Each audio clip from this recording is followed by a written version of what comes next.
Auf ihrem Sterbebett bereuen Menschen unter anderem die Dinge, die sie in ihrem Leben nicht getan haben. Was ich da von meinem verstorbenen Lebensgefährten für mich mitnehmen durfte, möchte ich heute mit dir teilen.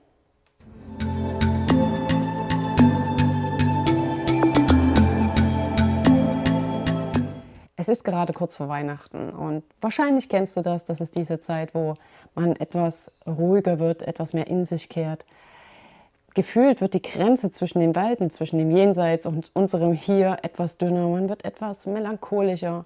Man denkt wieder mehr an die Menschen, die nicht mehr mit uns Weihnachten feiern werden. Und gerade ist natürlich auch mein Lebensgefährte Sven sehr präsent. Jetzt ist es 5,5 Jahre her, hat er diese Welt verlassen und hat nachhaltig Eindruck hinterlassen.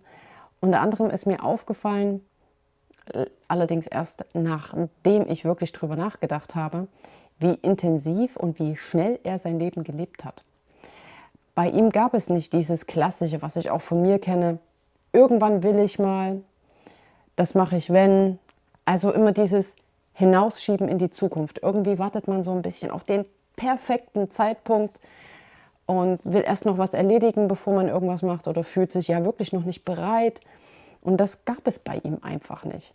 Und ein wunderschönes Beispiel habe ich dir heute einfach mitgebracht, weil ich glaube, das sehr deutlich illustriert, wie Menschen leben, die so wenig Zeit haben. Und gefühlt wissen das viele.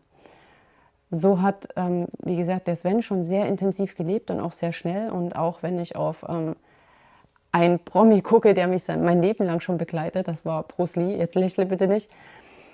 Und auch er ist nicht alt geworden, aber hat sein Leben sehr intensiv gelebt, sehr schnell und hat ratzfatz sich Ziele gesetzt und hat sich direkt an die Umsetzung gemacht, ohne da irgendwie groß auf irgendwas zu warten.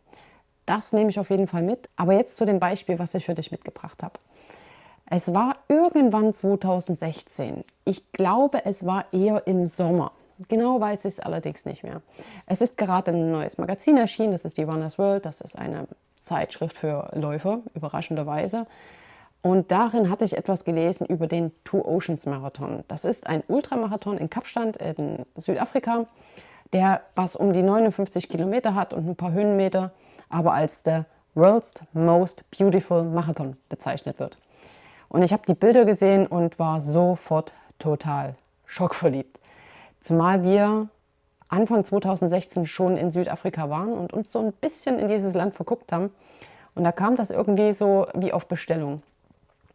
Ich muss sagen, zu diesem Zeitpunkt konnte ich persönlich gerade so 11 Kilometer am Stück laufen. Also von 59 oder einem Marathon war ich so weit weg. Aber als ich es dem Sven erzählt habe, war er sofort mit, das machen wir.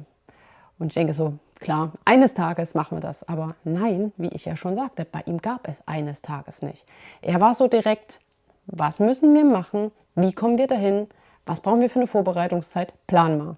Er hat mir sozusagen da den Peter hingeschoben, hat gesagt, mach den Kopf, ich will dahin, schnell. Okay. Also habe ich mich dann wirklich direkt dran gesetzt. Ich habe geschaut, was ist die schnellste, aber sinnvollste Vorbereitungszeit, die wir treffen können. Welche Wettkämpfe macht es Sinn, vorher zu machen? Und wie sieht die Qualifizierung aus? Denn es bedarf für den Two Ocean einen nachgewiesenen Marathon in einer bestimmten Zeit. Das ist gar nicht schnell. Ich glaube, du musst den Marathon unter 5 Stunden gelaufen sein.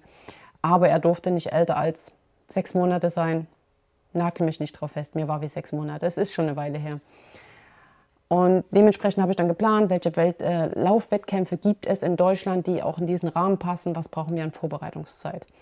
Habe jeden Marathon, jeden Halbmarathon bis 2018, also 2 Jahre im Voraus, schon geplant, für uns eingetragen, sodass wir, wenn alles gut läuft, keine Verletzungen sind und wir den Marathon finishen, 2018 an der Startlinie stehen. Und ich bin ganz ehrlich, ich hätte ganz anders getickt. Ich habe das gelesen und hatte so im Kopf, mache ich eines Tages mal.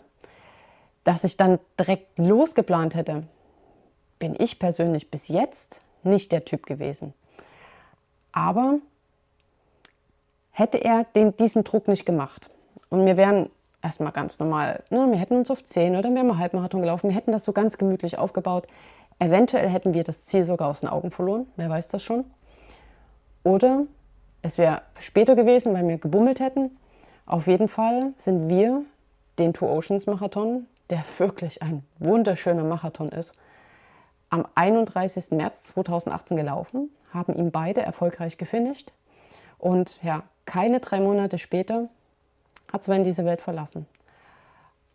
Ich möchte dir damit einfach sagen, wie wichtig es ist, dass du dein Leben jetzt lebst, nicht in der Zukunft, nicht irgendwann einmal sagst, sondern wenn du irgendwas möchtest, worauf willst du denn warten? Und ich nehme das für mich jetzt immer mit. Und wenn jemand ankommt mit,